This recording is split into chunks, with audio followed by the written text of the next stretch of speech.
So I'm going to be talking about what decentralization is, why it matters.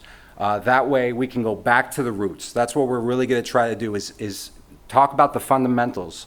I've found that some of my conversations with people over the last year have put into question what those fundamentals are.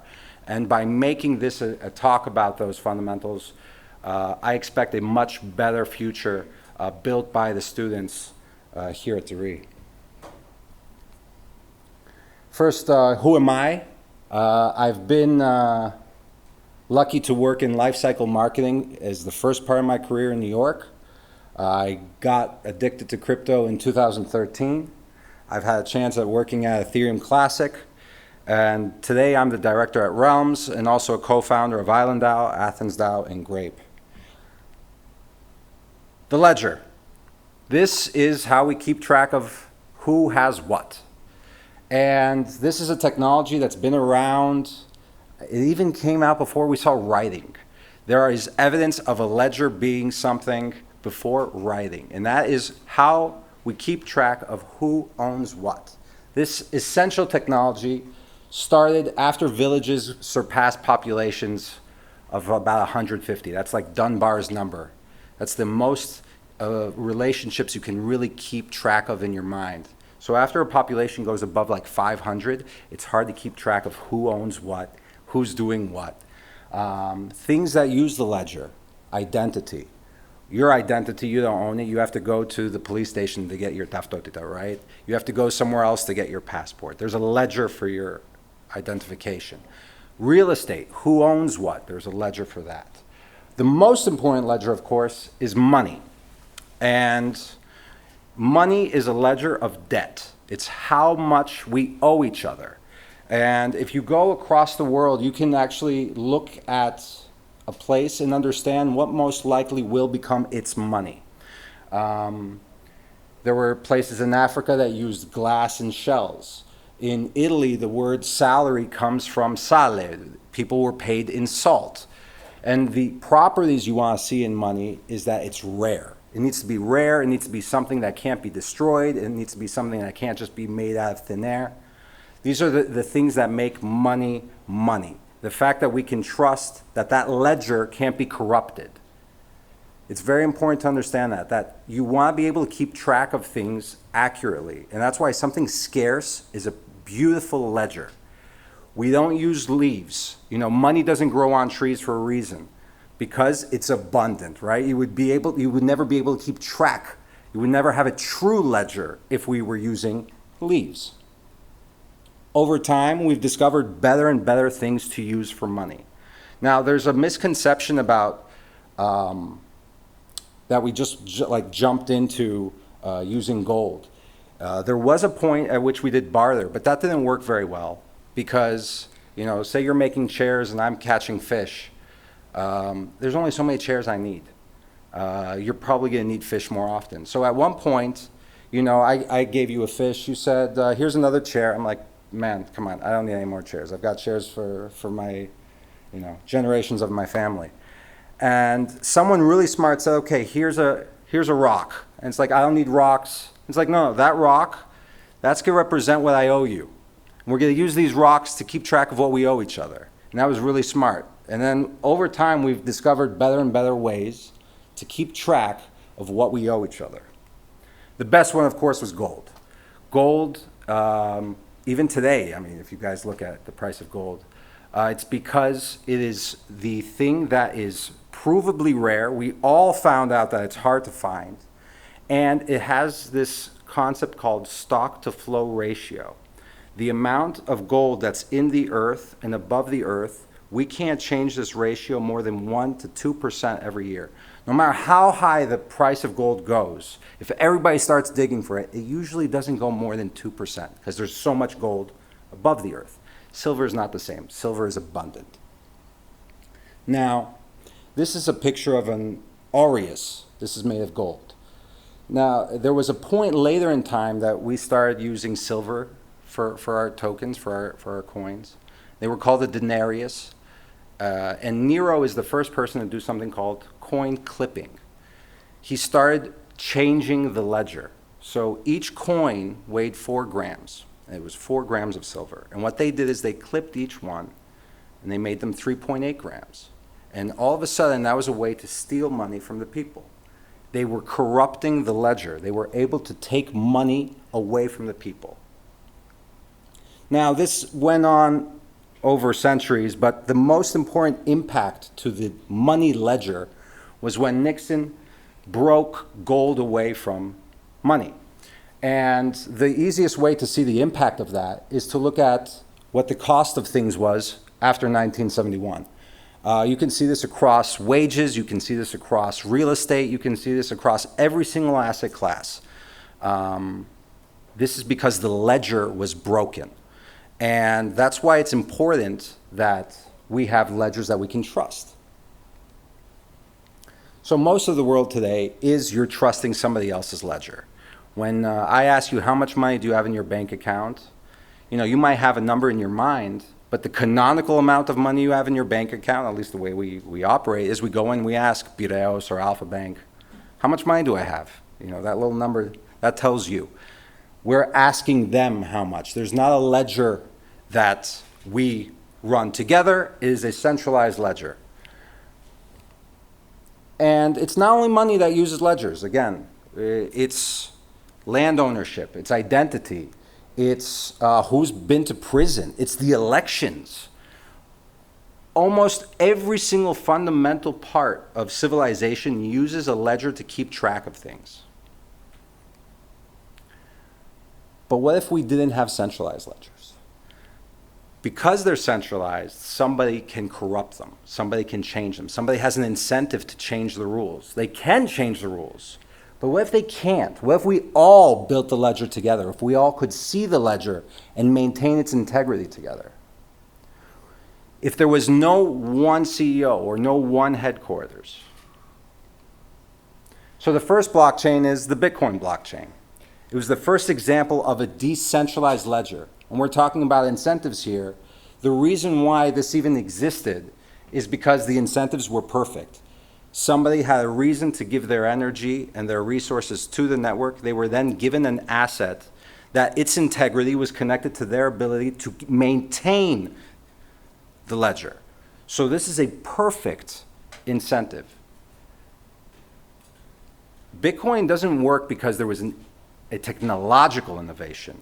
It was a coordination and incentives innovation, where we knew for sure that every single participant had a reason to give their time and their energy to it. And then we had Vitalik come along and say, you know what, this is interesting. This keeping information on the chain and keeping a decentralized ledger where we can trust the information. What would happen if we put other things into those blocks of information? Instead of keeping track of how much money everybody had, we could keep track of state programs. We would know what's happened to the real estate, what's happened to the identity. We could keep track of programs themselves, Turing completeness within a blockchain. Ethereum, Solana, Sui, these are all examples of Turing complete blockchains. So now we're moving from a world where the internet is owned by Google and Facebook, and we're now going into a place where we can own the internet again because of this decentralized ledger. This is an example of what happens when you don't have a decentralized ledger. In 2013, anybody who had over 100,000 euros in Cyprus, all of a sudden woke up and found that their money was taken. They all had legal agreements with the banks. 8 billion euros taken. All of them had signed contracts. But things can change because it's a centralized ledger. Even Obama has said that Bitcoin is like having a Swiss bank account in your pocket. This is something nobody else can touch. No one else can corrupt it because it's on a decentralized ledger. There's examples of your data going out and being sold because it's going on a central location.